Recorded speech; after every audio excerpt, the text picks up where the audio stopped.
Ishyamba ry'imvura rya Kongo, hamwe mu hantu hambere mu isi hakorerwa ibikorwa byinshi bitemewe n'amategeko bikorwa n'amamiliyoni y'abantu babishe munsi y'ibiti birebire by'iri shyamba ry'inzitane. Ibi bituma abasaga miliyoni 2 babuzwa uburenganzira bwabo uko bafatirwaho imbunda bagakoreshwa imirimo y'agahato imeze nk'ubucakara kugeza no ku bana bato cyane badafite n'icyo bazi. Ishyamba kimeza rya Congo Rainforest hacukurwa toni zisaga 150 by'amabuye y'agaciro harimo zahabu, diama, kopa, kobalti, koruta ndetse n'andi menshi akajyanwa hirya no hino mu isi nk'uko bigenda kuri bya biti twaganiraho mu kiganiro cy'ubushize. Yaba ibikorwa byo gutema bya biti mu buryo butemewe n'amategeko ndetse n'ibingibi byo gucukura amabuye y'agaciro byose ni ibikorwa byangiza ishyamba nyamara rifatwa nk'ibihaha bya Afurika, cyane ko ibyo bikorwa byose biba byakozwe mu buryo butari ubwa kinyamwuga. Iri shyamba rya Kongo ni ububiko bw'inkuru zibidasanzwe biriberamo, kuva ku bwicanyi, gucura imigambi y'ubugizi bwa nabi, ihonyorwa ry'uburenganzira bw'ikiremwa muntu, ibinyabuzima bidasanzwe, ibyiza n'ibibi byose bimaze muri iri shyamba ibinyejana n'ibinyabihumbi by'imyaka. Mu kiganiro giheruka twaganiye kuri byinshi bidasanzwe bibarizwa muri iri shyamba rya Kongo, birimo inyamaswa, ibiti bihenze cyane, ubwoko bw'abasangwa butaka basangwa muri iri shyamba ndetse n'ibindi bidasanzwe. Gusa ntabwo twari kubivuga ngo tubirangize byose, ari nayo mpamvu nk'uko mwabidusabye muri comment z'icyo kiganiro, iki ngiki ari igice cya kabiri cyacyo. Kuri wowe utararebye icyo gice cya mbere, link yacyo iri muri description y'iki kiganiro. Mavi ninjye tugiye kugaruka ku nyamaswa n'ibimera bidasanzwe birimo n'iby'uburozi ukozeho wese ahita apfa, ubucukuzi bw'amabuye y'agaciro, ubucuruzi bw'ibiyobyabwenge bidasanzwe birimo n'ibikorwa mu magufa y'abapfuye ndetse n'ibindi. Aha ni kuri Marvin Daily Official. Niba ari ubwa mbere uhageze ibuka gukanda subscribe ndetse ukane no kunzogera maze byose byiza bibera hano bijye bikugeraho umunsi ku munsi. Murakaza neza mu ishyamba rya mbere ku isi riteye ubwoba ndetse rikaba n'isoko ya za trilliard nyinshi z'amadolari y'abanyamerika ku buryo nta rindi shyamba na rimwe riri ku isi ryagereranywa naryo kuri iyo ngingo. Ngwino twongere twinjirane mu ishyamba ry'inzitane rya Kongo. Ahenshi mu biti birebire by'iri shyamba hari ibinyugunyugu bidasanzwe, ibinyugunyugu by'uburozi biba bitemberera muri iri shyamba hirya no hino mu ntara zitandukanye nka Ituri mu majyaruguru y'uburasirazuba bw'iri shyamba, Kauzi Biega mu burasirazuba bw'iri shyamba, ndetse hakaba hafi cyane y'umupaka uhuza iki gihugu cya Repubulika Iharanira Demokarasi ya Kongo n'igihugu cy'u Rwanda. Ibyo binyugunyugu kandi bisangwa muri Virunga National Park, hamwe twagarutseho mu kiganiro cy'ubushize yuko hatuye ingagi. Muri make ni henshi cyane muri iri shyamba ushobora gusanga ibinyugunyugu by'uburozi. Iki kinyugunyugu cyitwa African Giant Swallowtail, nicyo kinyugunyugu cya mbere kinini mu isi, hamwe n'uburebure bwa santimetero 25 kuva ku ibaba rimwe ujya ku rindi. Ibi binyugunyugu bikunda cyane kwibera hari ibiti birebire cyane kurusha ibindi, kubera ko rero bizi kuguruka ndetse bikagenda mu ntera ndende mu gihe gito. Niyo mpamvu ibi binyugunyugu byakwirakwiye mu ishyamba rya Kongo ryose. Byumvikana yuko bitari mu mbibi za Repubulika Iharanira Demokarasi ya Kongo gusa, ahubwo bigera no mu bindi bihugu bitandukanye. Ibihugu ibi binyugunyugu bigeramo ni Congo Brazzaville, Cameroon ndetse na Gabon. Giant Swallowtail ni ibinyugunyugu byibitseho ubumara bwica, ubwo bumara bukica inyamaswa iyo ari yo yose yatinyuka kuhirahira ishaka kurya bino binyugunyugu. Iyo bitagenze gutya, iki kinyugunyugu iyo gitanze inyamaswa kikayiruma cy'ubwacyo n'ubundi nabwira apfa. Bivuze yuko ku muntu icyo byasaba gusa nuko utendereza kino kinyugunyugu kuko gishobora kumwirumira nawe agahita apfa. Ushobora kwibaza ibinyugunyugu kuba bifite uburozi byaba byaratewe n'iki? Ibinyugunyugu mu buzima bwabyo bibanza guhinduka ibinyabwoya, maze nyuma bikazamera amababa bikaba ibinyugunyugu. Rero mu gihe cyabyo cyo kuba ibinyabwoya niho bihurira n'uburozi, uko bigenda bikarya ibiti bitandukanye birimo uburozi bizi neza yuko biroze kugira ngo byirinde ubwabyo. Ibi rero biba bibikora bitewe n'uko biba bitinya yuko hari indi nyamaswa yabirya, maze ibyo binyabwoya mu kurya kwabyo bikirira gusa ibimera bitandukanye by'uburozi birimo ibyatsi ndetse n'ibiti. Iyi niyo mpamvu mu guhinduka ikinyugunyugu kisanga cyarabaye ikinyugunyugu cy'uburozi. Giant Swallowtail ni ibinyugunyugu bigira amabara meza ashobora gushuka uwo ari we wese wabibona, burya yarebye uburyo ari kinini ndetse n'ubwiza bwacyo buhebuje aba yifuza kugiterura. Icyo gihe ibimubaho biba bitandukanye n'ibyo yatekerezaga. Mu ishyamba rya Kongo rero nta nyamaswa n'imwe igitinyuka ibi binyugunyugu, kubera yuko naho binyuze hose bihasiga impumuro yo gukumira. Mu bice by'uburengerazuba bw'ishyamba rya Kongo hafi y'umurwa mukuru wa Kinshasa, aha ni mu misozi miremire ya Ngaliema, ndetse hakaba no hafi y'ibishanga bizwi nka Tumbangiri Maindombe bikunda kubamo inyamaswa z'indyabyatsi. ni ahantu hakunda gushyuha cyane, hakaba hibera inzoka z'ubwoko butandukanye zifatwa nk'umwihariko w'ishyamba rya Kongo. Hari inzoka zitwa Gaboon Vipers, ni zimwe mu nzoka za mbere ndende muri iri shyamba rya Kongo. Inzoka yo muri ubu bwoko nkuru iba ifite uburebure bwa metero 1 na santimetero 60. Izi nzoka rero za Gaboon Vipers ni inzoka zigira ubumara buhambaye kurusha izindi zose muri iri shyamba rya Kongo. Umurwa mukuru wa Kongo ariwo Kinshasa ndetse n'inkengero zawo ni ahantu haba cyane abantu babaho botsa, batogosa, bakanakaranga bufiriti inzoka zo mu bwoko butandukanye nka Rock Python, Green Mambas ndetse n'izindi, ariko nta n'umwe ujya uhirahira kurya inzoka ya Gaboon Viper kubera ko ubumara bwayo burenze ubw'izindi zose baba bashobora kurya. Izi nzoka rero muri iri shyamba zihaba zirya utunyamaswa dutandukanye turimo imbeba, udukwavu, udukende duto, imiserebanya ndetse n'utundi twinshi dutandukanye. Aho zibera igitangaza kandi izi nzoka za Gaboon Vipers ntabwo zitera amagi nk'uko bigenda ku bindi bikururanda. Ubu gahunda yazo aba ari uguhaka zikabyara, ubundi abana bazo bakavuka bahita bagenda batangira no kurya twa tunyamaswa. Ubusanzwe mu bice byo mu misozi ndetse no mu bishanga hakunda kwibera inyamaswa zitandukanye z'indyabyatsi into n'inini zikunda kwirishiriza ubwatsi butoshye bwo hafi y'ibishanga, ubundi zigashoka ibishanga zigiye kwinywera amazi. Mu bice nk'ibyo rero byo muri ishyamba niho hasanga inyamaswa nyinshi zitandukanye. Ziba ari inyamaswa z'amoko atandukanye, ariko nta n'imwe zihanganira ku kunywa amazi kubera yuko ziba zizi yuko zose ziyakeneye kandi zose ari n'indyabyatsi. Muri iri shyamba rya Kongo rero habarirwa inyamaswa nyinshi z'indyabyatsi, ari naho harimo izitwa antelope. Antelope ni nazo zirimo twa tunyamaswa twa sitatunga twagarutse mu kiganiro cy'ubushize. Iyi rero ubona yitwa bongo, nayo ni antelope. Izina ryayo ubwaryo naryo ritari kumvisha uburyo kikoko ari inyamaswa y'umwihariko w'ishyamba rya Kongo.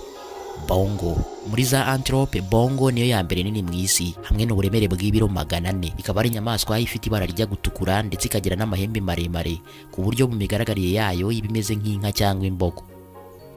Izi nyamaswa rero zikunze gusangwa cyane cyane mu burasirazuba bw'iri shyamba rya Kongo hafi y'igihugu cya Uganda, ndetse bituma hari izindi nyamaswa nkeya z'ubu bwoko zisangwa mu bindi bihugu bya Afurika y'Iburasirazuba nka Uganda ndetse na Kenya. Kuri ubu ngubu ntabwo wavuga yuko inyamaswa za bongo ziba mu ishyamba rya Kongo gusa, nubwo ariho zizwi cyane, ahubwo zinasangwa mu bihugu bitandukanye by'i Burayi ndetse na Amerika. Zikaba zaragiye zijyanwa zibwe muri iri shyamba, none benshi muri ibyo bihugu by'amahanga bazororera mu ngo zabo. Kimwe mu bitangaje kuri izi nyamaswa za bongo ni uko ubunini bwazo bitazibuza na gato kurira imisozi mu buryo buzoroheye cyane, ndetse no kwirukanka ku muvuduko uri hejuru ya kilometero 60 mu isaha. Zigira ubwenge ku buryo iyo zigiye kuryama zihisha ahantu hari amashami menshi y'ibiti kugira ngo zirinde za nyamaswa z'inkazi zishobora kuza kuzihiga ngo zizirye zasinziriye. Muri make inyamaswa ishatse kuza kuzihiga ihita yubura amashami maze zikaba zamenya yuko yaje zigahita zihunga. Mu majyepfo y'ishyamba rya Kongo mu ntara zitandukanye zirimo Luwaba ndetse na Katanga, muri pariki nziza yitwa Upemba haba imisozi myiza ya Upemba izwiho kugira ubwiganze bw'ibara ry'icyatsi kibisi kurenza ahandi mu ishyamba rya Kongo. Ibi rero bihagaragaza nk'ahantu hatohagiye cyane ndetse hari amahumbezi. Muri pariki ya Upemba ni ahantu heza cyane mu mibereho y'inyoni, by'umwihariko inyoni z'imisambi. Ni naho rero hasanga ubwoko bw'imisambi ya mbere minini kurusha iyindi muri Afurika. Imisambi inezezwa cyane no kwibera mu bishanga no mu nzuzi. Nk'indi misambi yose, Wattled cranes ni inyoni zidakunda kuguruka cyane mu kirere, ahubwo zigakunda cyane kugendagenda n'amaguru. Mu mibereho y'iyi misambi ya Wattled cranes ikunda cyane kuba iri kumwe na migenzi yayo, ku buryo nta musambi n'umwe wo muri ubu bwoko unezezwa na gato no kuba wonyine. Mu gutembera kwayo rero nta nubwo ikunda kugenda cyane ngo ugere kure kubera yuko iba yarasize yaritse ibyari, bityo rero iba ishaka kubicungira hafi. Iyi misambi ni umwihariko ukomeye muri iri shyamba rya Kongo ndetse ntabwo isangwa ahandi hantu aho ariho hose mu isi. Mu mibereho y'iyi misambi irya udukoko duto dutandukanye harimo n'udukoko turya imyaka. Ibyo rero bitanga umusanzu mu kugira ngo imyaka yo muri iri shyamba yere kubera yuko udukoko twari kuyirya iyi misambi iba yaturiye. Muri pariki ya Garamba National Park ni mu majyaruguru y'Iburasirazuba bw'ishyamba ry'inzitane rya Kongo, ni ku butaka bwa kilometero kare 5,000. Ibaze kilometero kare 5,000 zose kuri pariki imwe gusa iyo muri iyi shyamba. Iyi nayo ni pariki irimo ibishanga, imisozi ndetse n'ibindi bisangwa muri pariki zitandukanye zo muri ishyamba rya Kongo. Hakaba temba umugezi wa Dangu, umugezi ufatiye runini aka gace kubera yuko utanga amazi ku butaka ubwabwo ndetse n'inyamaswa zihaturiye. Iyi pariki ya Garamba rero ni ubuturo ku nyamaswa nyinshi ziganjemo ubwoko bw'inyamaswa ziri gukendera mu isi. Cordon giraffe, twiga cyangwa se gasumbashyamba zifite imiterere itandukanye n'izindi zisanzwe. Ugereranyije n'izindi, izi Cordon giraffe ziba ari ngufi kandi zifite ijosi rigufi ryerekeye imbere. Biragoye ko umuntu yamenya impamvu izi nyamaswa zitandukanyije imiterere na ngenzi zazo, ariko ikindi kinatangaje nuko izi nyamaswa ziri gukendera cyane ku buryo zisigaye muri iri shyamba zitageze no kuri 60. Iyi pariki ya Garamba ituyemo izindi nyamaswa zizwi nk'inkura z'umweru, white rhinos. Nazo ni inyamaswa ziri mu marembera. Ni zimwe mu nyamaswa nini mu ishyamba rya Congo, hamwe n'uburemere bw'ibiro biri hagati ya 200 na 220. Inkura zizwiho kugira ihembe rirerire rimwe, rikaba ihembe riba rifite imbaraga nyinshi cyane ku buryo bishobora guterura inyamaswa. Nazo ni zimwe mu nyamaswa zifite amahembe ahenda kurusha izindi mu isi. Ihembe rimwe gusa ry'inkura rikaba rifite agaciro kari hejuru y'amadolari 400,000. Aya ngaya asaga miliyoni 500 z'amafaranga y'u Rwanda. Ibi rero nibyo bituma ba rushimusi birirwa bazenguruka mu mashyamba bashaka inyamaswa nk'izi ngizi kugira ngo bazice bazikureho aya mahembe bajye kuyagurisha.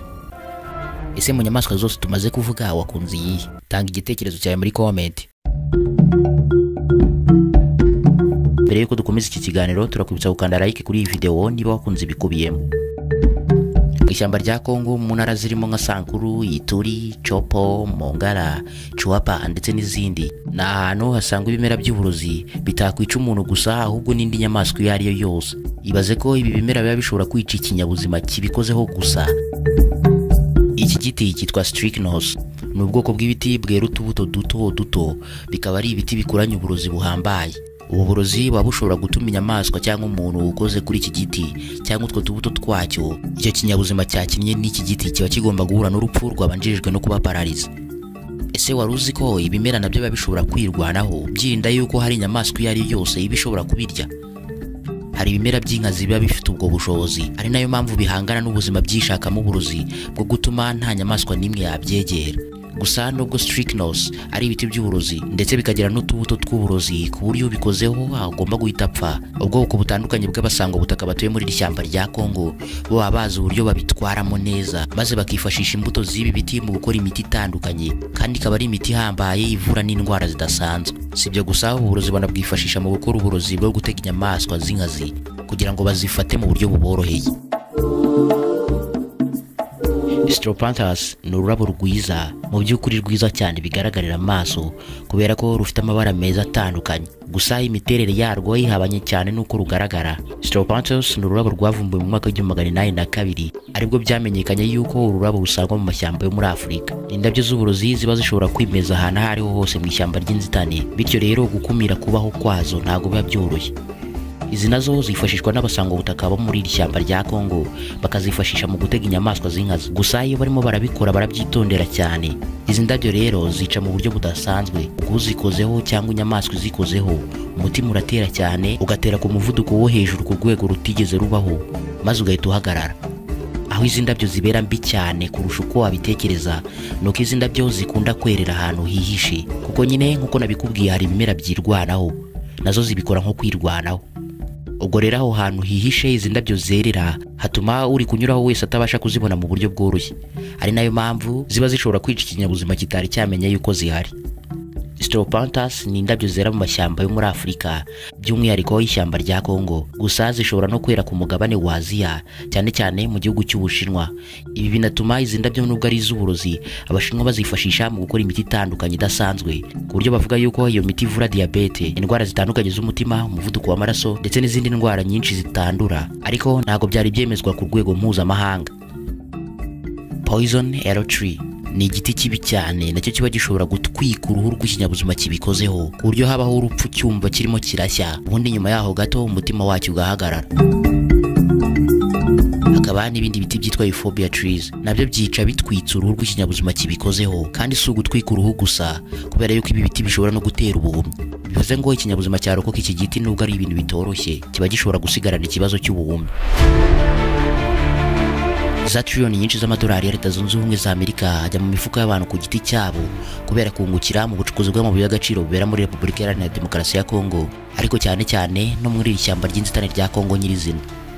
Uruzi ko se muri iri shyamba rya Congo ubwaryo naho hacukurwamo amabuye y'agaciro? Ayo mabuye harimo diyama, zahabu, koruta, kobalti, kopa ndetse n'andi menshi atandukanye.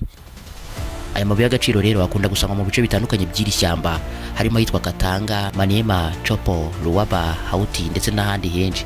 Aha ni hamwe mu hantu hambere mu isi hakorerwa iyicarubozo, kubera yuko abana biganjemo bari munsi y'imyaka 10 baba bari gukoreshwa imirimo y'agahato yo gucukura amabuye y'agaciro muri iri shyamba, nyamara igihembo cy'ibyo kiragarukira ku biryo gusa.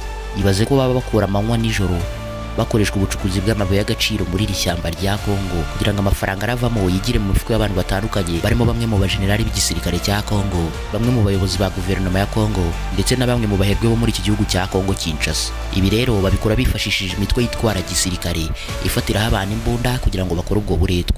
Hari n'ahandi hatandukanye mu bice by'iri shyamba haba hacukurwa n'imitwe y'iterabwoba. Umutima w'ishyamba rya Kongo ahatari mu gice cya Repubulika Iharanira Demokarasi ya Kongo gusa, harimo no muri Kongo Brazzaville, habera ibikorwa bibi cyane bigira ingaruka ku bihugu iri shyamba riherereyemo, umugabane wa Afurika ndetse n'isi yose muri rusange.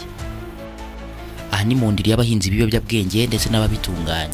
Ni ibiyobyabwenge birimo n'ibidasanzwe, harimo n'ibikakaye bikorwa mu magufa y'abapfuye bizwi nka kushe, hakaba kokayine, heroine, cannabis ndetse n'ibindi bitandukanye birimo n'urumogi, maze bigatunganywa bikoherezwa hirya no hino mu mugabane wa Afurika. Kubera yuko hari ibikorwa bitemewe n'amategeko, iyo ibi biyobyabwenge biri koherezwa hanze y'igihugu cya Repubulika Iharanira Demokarasi ya Kongo, bifashisha umugezi wa Kongo uherereye muri iri shyamba rya Kongo, niho babijugunyamo maze umugezi ukabitembana bikisanga mu kindi gihugu. Iyo bidakozwe muri ubwo buryo, ibiyobyabwenge binyuzwa mu nzira nyinshi zihishe zo muri iri shyamba, ariko bikaba bigomba kugera ku babitumije. Igitangaje, ubucuruzi bukorwa n'abaturage batuye muri iri shyamba rya Kongo, ariko batari babasangwa butaka, ahubwo abaturage basanzwe bagiye kwibera muri iri shyamba ku bushake. Nanone birongera bikagirwamo uruhare na ya mitwe yitwaje intwaro ikorera henshi cyane muri iri shyamba rya Kongo, ariko nabo baba biganjemo banywa ibiyobyabwenge. Ibi biyobyabwenge bitunganyirizwa mu ishyamba rya Kongo, maze bigakwirakwizwa mu baturage b'ibihugu bitandukanye nka Repubulika Iharanira Demokarasi ya Kongo, Kongo Brazzaville, Niger, Chad n'ibindi bihugu byinshi bitandukanye byo muri Afurika. Gusa igitangaje, iri korwa ry'ibiyobyabwenge ndetse n'ubucuruzi bwabyo amahanga babizi neza, ariko ntibagire ikintu babikoraho, kubera yuko ahubwo kuri bo byaba byiza Afurika yose iramutse imwe ibyo biyobyabwenge. Birumvikana ibiyobyabwenge ntabwo byabura kugira ingaruka zikomeye cyane ku muryango nyamwinshi, ariko nanone ni ingaruka z'isi yose, ntabwo ari ingaruka z'ibihugu runaka. Ibaze ko kugira ngo bahinge ibiyobyabwenge muri iri shyamba habanza gutemwa ibiti byinshi, nyamara iri shyamba ari ibihaha bya Afurika. Ubwo rero iryo temwa ry'ibiti rikorwa umunsi ku munsi kugira ngo bihingire ibiyobyabwenge, bituma n'umwuka uva muri iri shyamba ugenda ugabanuka umunsi ku munsi.